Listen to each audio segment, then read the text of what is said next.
The CHRISTIAN WOLTHER Museum is a place to think about thought itself. The CHRISTIAN WOLTHER Museum is a place to think about thought itself. How do we make it? How do we constitute it? How do we create it? How do we attach to it? And how do we believe in it? And how can we see thought? Same like a canvas, same as a painting or a photograph or a video. Thought, the language game of thought.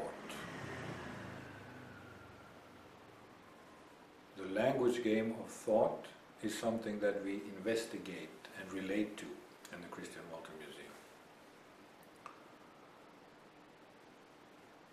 This place, this museum concept, is a place to think about thought itself, and it's a place to think about the self itself. What is the human self? What is the human self inside ourselves?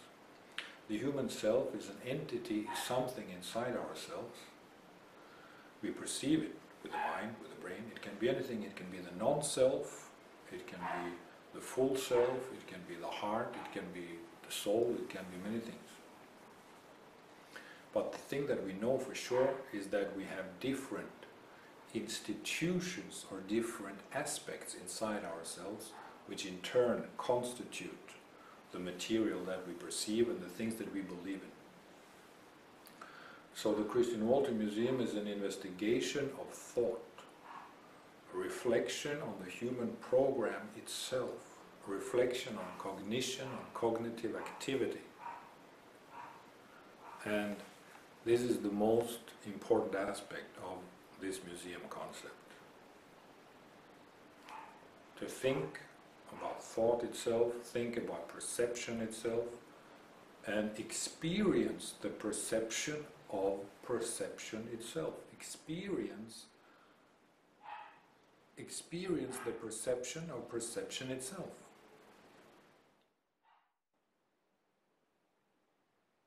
So the point is to take the human program and put it in the museum. The way that the mind works is the canvas in this gallery. The way that cognition works, the way that our cognitive activity works, is the canvas, is the object, the installation in this museum. And that's the first point. The CHRISTIAN WOLTHER Museum is a reflection on the human program itself. How do we create thought? How do we relate to thought? How does thought influence our cognitive activity? Is there any difference between thought itself and cognitive activity? Is all thought, is all thinking just a language game? Thing like that. And is thought a virtual reality?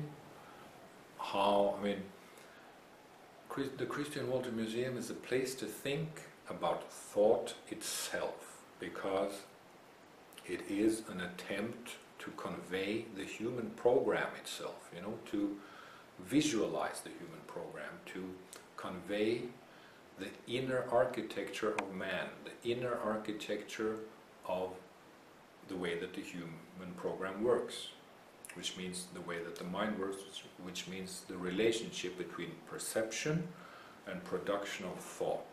Perception and production of thought. Perception, interpretation, prejudice, actions of attachment, actions of activating thought, things like that. That is the interesting part about reflecting on the human program, which we have to do because this world is suffering from too much ideology. This world is suffering from ideological warfare.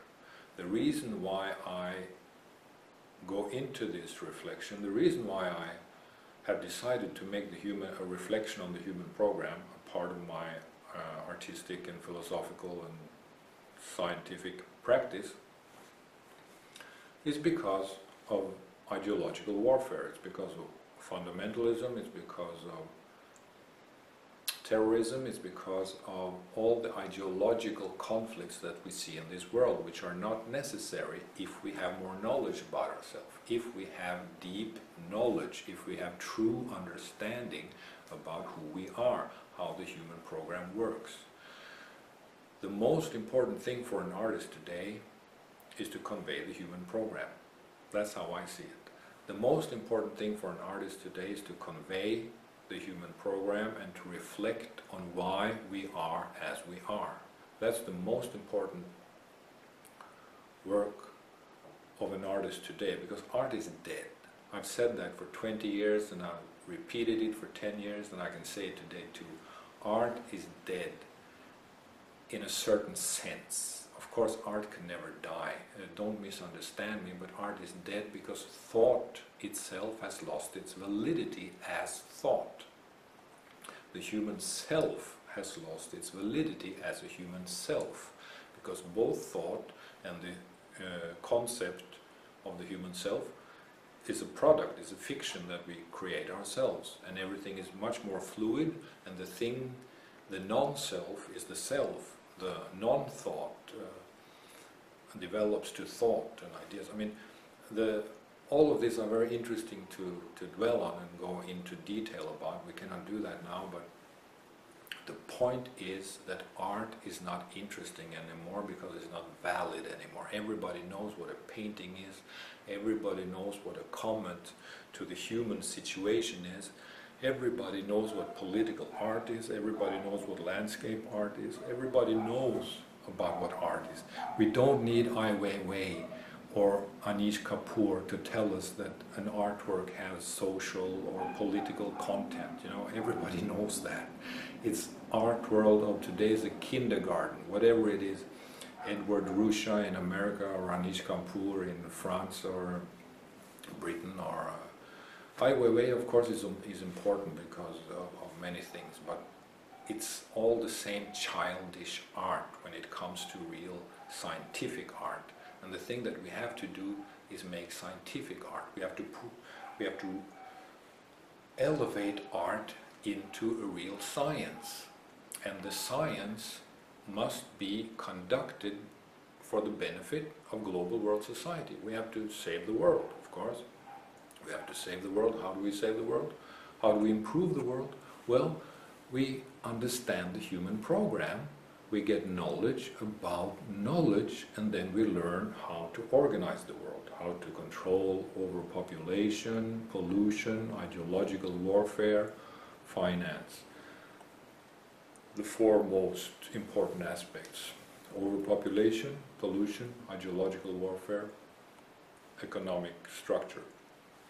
That's the four most important aspects that we have to enter as artists, as scientists, as philosophers. Art is dead in a sense that it doesn't have any interest anymore.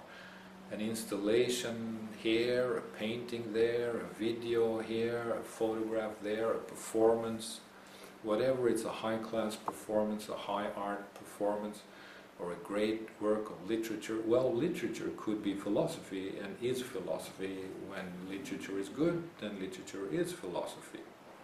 So of course literature can help. All text is an important part, because text activates reflection and our relationship to knowledge and our development of knowledge.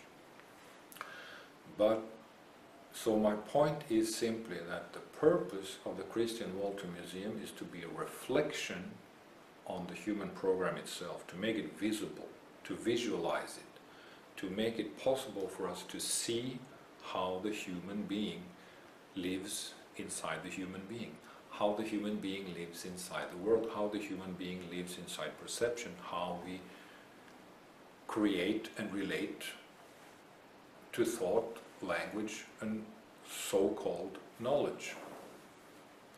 So that is the first step, and the second part of the Christian Wolther Museum is, of course, as any other museum or gallery space in the world, it's a reflection on aesthetics. It's a manifestation of artistic work, right? So there are two sides, 2 points. You have one side which is a quite conventional gallery style, strategy of exhibitions and performances and installations, and then there is the most important part, which is the reflection on the human program itself.